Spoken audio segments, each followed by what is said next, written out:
Saludos cordiales a todos mis estudiosos anatómicos. Hoy les traigo un video acerca de la arteria y de la vena renal.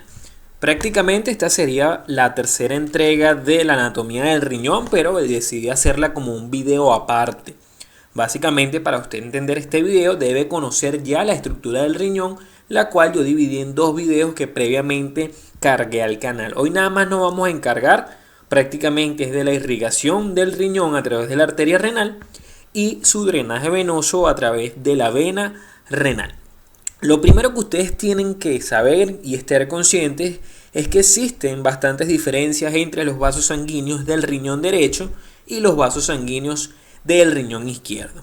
Los riñones básicamente reciben sangre de las arterias renales. Generalmente es una sola arteria renal para cada riñón. Estas arterias renales las nombramos en el video de aorta abdominal que dijimos en ese momento que eran una de las ramas viscerales y además de ser viscerales una de las ramas pares de esa aorta abdominal. Entonces se dice que ambas arterias renales nacen más o menos a nivel de la vértebra L1. Algunos libros dicen que más o menos a nivel de la vértebra L2. Entonces vamos a dejarlo como entre L1 y L2. Otra cosa importante es que ellas más o menos nacen a nivel de esta arteria central, que es la arteria mesentérica superior. Si ya usted estudió la anatomía del riñón, debe saber que el riñón izquierdo generalmente es un poco más alto que el riñón derecho. Esto va a originar que entonces las arterias renales, para poder llegar al riñón correspondiente, tengan que hacer recorridos distintos. Como el riñón izquierdo está más alto, entonces se dice que la arteria renal izquierda nace en un nivel unos centímetros más alto que la arteria renal del lado derecho. Eso es lo primero que ustedes tienen que saber. Estas arterias además no son arterias totalmente horizontales, sino que se dice que ellas son oblicuas hacia abajo. Es decir, desde su origen a nivel de la aorta abdominal hasta que ellas van buscando al hilio del riñón, ellas hacen van en sentido oblicuo hacia abajo y hacia afuera, por supuesto. Muy bien, recuerden también que la arteria renal, aorta abdominal siempre está al lado, en estrecha relación con la vena cava inferior. Es por eso que va a existir también relación entre las arterias renales y esta vena cava inferior. Vamos a comenzar primero con la arteria renal derecha. La arteria renal derecha aquí se ve como es un nivel un poco más bajo que la arteria renal izquierda, y además, como sabemos que la aorta abdominal está ligeramente a la izquierda de la línea media, entonces es de pensar que obviamente la arteria renal derecha tiene que ser más larga. Tiene que ser más larga porque entonces el riñón derecho le queda más lejos a la aorta abdominal. Además de esto, esta arteria renal derecha pasa por detrás de la vena cava inferior. Eso es importante porque la izquierda no lo hace.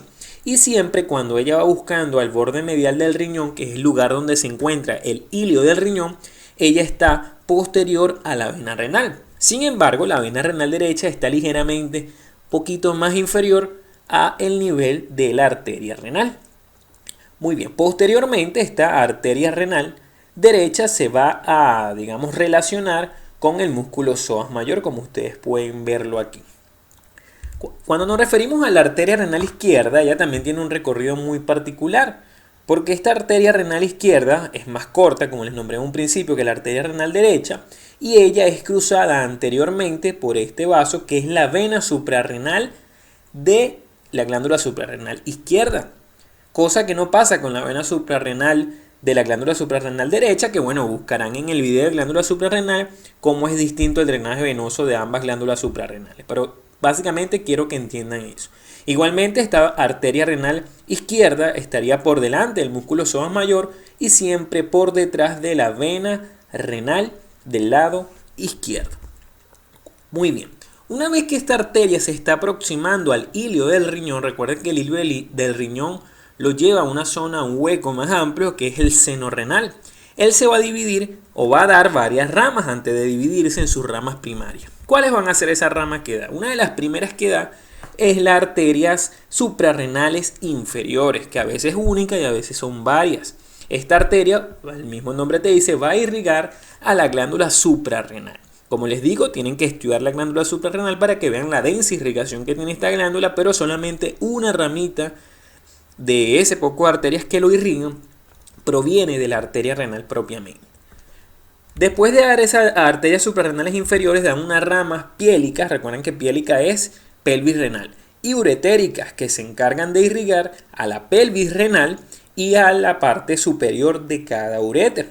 Igualmente van a existir ramas que no vemos en esta imagen, que se encargan de irrigar la pared diafragmática, o sea, la pared posterior del abdomen, y se encargan de irrigar la grasa que se encuentra en la celda renal, que es la famosa grasa perirrenal. Una vez que él se va acercando al ilio, generalmente, aunque no siempre, va a originar una arteria que va a irrigar a la cápsula, que esa sería la rama suprailiar. Algunos autores la llaman simplemente arteria capsular. Finalmente, cuando él ya está acercándose más al ilio, ya da sus ramas primarias, que son las propias ramas que van a penetrar después del riñón. Para hablarle de las ramas primarias, antes no se vayan a despegar del video.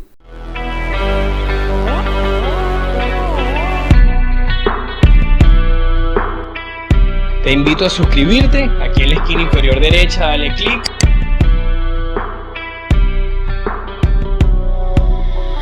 Y no olvides darle like al video. Suscríbete a este canal para que tengas acceso a todo el contenido del mismo. Aquí abajo donde dice suscribirse, usted le da clic y automáticamente puedes acceder a todo el contenido del canal.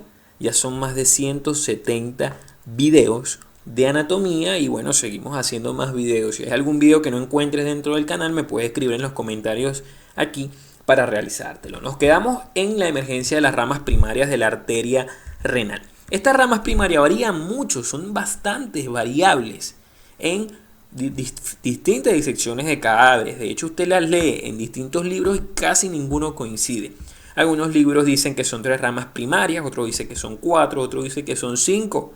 Otros dividen en ramas primarias y secundarias. Yo para el caso de este video utilicé más el Latarjet Textus y ahí no nombran a las ramas secundarias, sino que para ellos todas son ramas primarias, al igual que el autor Netter de este libro.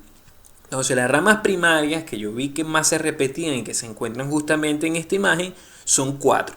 Una rama primaria superior, que también la llaman arteria segmentaria superior, una rama primaria que agarra hacia atrás posterior, una que agarra hacia abajo que sería la inferior y una que agarra hacia adelante que es la anterior.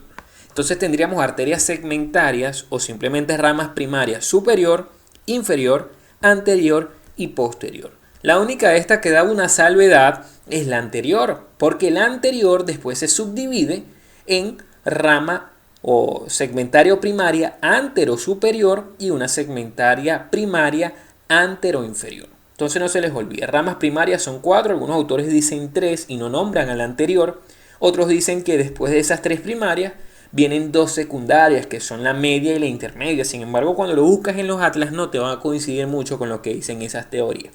Entonces, lo que quiero que sepan es que hay mucha variación con respecto a estas arterias renales. Es muy distinto entre una persona y otra y por eso es tan difícil unificar los criterios. Muy bien, ¿qué es lo que va a pasar? Estas ramas segmentarias se van a dirigir a esta estructura que es la eminencia interpapilar. Esa eminencia interpapilar es una parte de la corteza del riñón. Allí se van a transformar en ramas interlobulares. Y son esas ramas interlobulares, que serían entonces ramas de las ramas primarias a su vez, quienes perforan esa eminencia interpapilar. Ahora, de esas ramas o arterias interlobulares van a salir lo que se denominan las arterias arcuatas. Les explico qué es lo que va a pasar. Estas arterias interlobulares van a dar generalmente 2 ramas, a veces 3, a veces 4, que van a diverger, es decir, se van a separar y van a rodear a toda la pirámide medular, que es la pirámide de Malpighi, desde el vértice buscando hacia la base. Cuando ellas comienzan a hacer esa curvatura alrededor de la pirámide de Malpighi, es que se transforman en las arterias arciformes. Estas arterias arciformes también son llamadas arterias arcuatas porque hacen un arco. De esas arterias arcuatas, fíjense ustedes que salen unas arterias que son rectas. Estas arterias rectas las conocemos como arterias interlobulillares. Y de estas arterias interlobulillares, que son prácticamente una de las últimas que podemos ver a simple vista, aunque por supuesto estas son disecciones bastante profundas, de esas interlobulillares es que saldrían la arteriola aferente o los vasos aferentes que van al riñón, que son los que ya se estudian dentro de la ultraestructura renal, junto con la arteriola aferente, el glomérulo renal, la arteriola eferente. Este es el recorrido de la arteria renal desde que ella es una sola hasta que ella penetra finalmente en las profundidades del riñón. Visto entonces lo que son las ramas primarias, esto va a hacer que nosotros también podamos separar, esto más que todo desde el punto anatomoquirúrgico, al riñón en segmentos vasculares. Hablamos de este amarillo que sería el segmento vascular superior, que es el territorio que es irrigado por la arteria segmentaria superior. Luego tendríamos el segmento vascular anterior, que recuerden ustedes que la segmentaria anterior se dividía en anterosuperior, vean ustedes el segmento vascular en verde, y en anteroinferior. Esta es una visión anterior, ¿oyeron? Esta es una visión posterior. De hecho, aquí se ve el anterosuperior en verde y aquí se ve el anteroinferior en azul. Luego tendríamos el segmento vascular posterior, que es el que corresponde a la arteria segmentaria posterior. Y por último, al segmento vascular inferior, que es el que correspondería en teoría a la arteria segmentaria inferior. Es otra manera de estudiar riñón. No se las di en los videos de riñones porque necesitaba primero explicarles la irrigación. Esto es todo con respecto a la irrigación. Vamos a pasar rápidamente al drenaje venoso, que es mucho más corto y mucho más fácil de estudiar. Igualmente el riñón posee una sola vena que drena todo su contenido, toda su sangre, que serían las venas renales. Tendríamos una vena renal derecha y una vena renal izquierda. Aquí se invierten un poco los papeles. ¿Por qué? Porque estas venas renales ambas drenan en la vena cava inferior. Pero como ambas venas en la vena cava inferior, la vena cava inferior está a la derecha de la línea media. Es lo contrario a la arteria. Esto va a hacer que esta vena cava inferior esté más cerca del riñón derecho. Por ende, cuando el riñón derecho quiera drenar su sangre, la vena renal derecha va a ser más corta que la vena renal izquierda.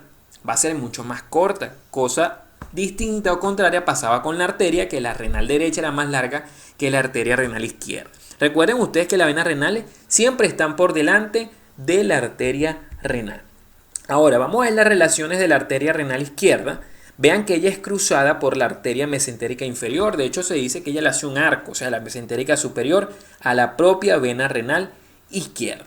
También tiene otras relaciones que vamos a ver ahorita en las siguientes imágenes, pero vamos a salir de una vez de la arteria renal derecha, que es la más cortica, veanla aquí, que esa arteria renal derecha, cuando yo suelte estas estructuras, va a estar relacionado tanto con la cabeza del páncreas como con la segunda porción del duodeno. Son relaciones anteriores a esa vena renal. Mientras que por su lado, la vena renal izquierda, que estaría más o menos a este nivel, va a tener anteriormente ¿a quién? Al páncreas. Además de tener al páncreas, va a tener parte del estómago y finalmente ya va a terminar drenando en la vena cava inferior. Tiene que cruzar prácticamente toda la parte posterior del páncreas. Claro está que entre esas estructuras siempre se va a interponer el peritoneo parietal, porque tanto la arteria como la vena renal son estructuras retroperitoneales. No se les olviden eso, son estructuras retroperitoneales.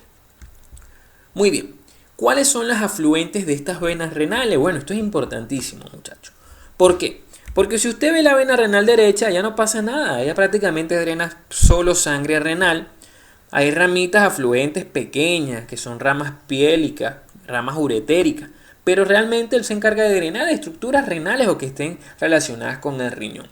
Si usted ve la vena renal izquierda, vea que no, la vena renal izquierda drena un extenso territorio. ¿Por qué? Porque esa vena renal izquierda recibe a la vena gonadal izquierda, recibe a la vena suprarrenal, recibe a la vena diafragmática, que es la vena frénica inferior, y recibe de paso venas lumbares o retrolumbares. Esto es lo que explica por qué el riñón izquierdo es un poco más grueso, más voluminoso, porque como este tiene tanto drenaje venoso, la vena renal izquierda, aumenta mucho la presión intravenosa en este segmento venoso, entonces obviamente se le hace mucho más difícil drenar su sangre al riñón izquierdo. Y recuerden que todo órgano que tenga problema con el drenaje venoso es un órgano que se va a edematizar, por decirlo alguna palabra, pero ya sabemos que esto es un agrandamiento mínimo y que realmente fisiológico. Este drenaje de la vena gonadal izquierda también es lo que explica por qué es más frecuente un varicocele en el lado del testículo izquierdo y por qué no es tan frecuente en el testículo derecho. Porque igualmente estas venas gonadales se encuentran en una vena renal que tiene mucha presión venosa, mucha presión sanguínea venosa. Y eso hace o predispone que el testículo izquierdo tenga un menor retorno venoso y por ende esté predispuesto a ese edema fisiológico, así llamado por algunos autores. Este fue entonces todo el video de arteria y vena renal. Espero haya sido de su agrado. No olvides suscribirte nuevamente al canal, te lo recuerdo. Dale like al video si te gustó y puedes buscarme en Instagram como @JuanPisoSánchez1315. Nos vemos en los siguientes videos anatómicos.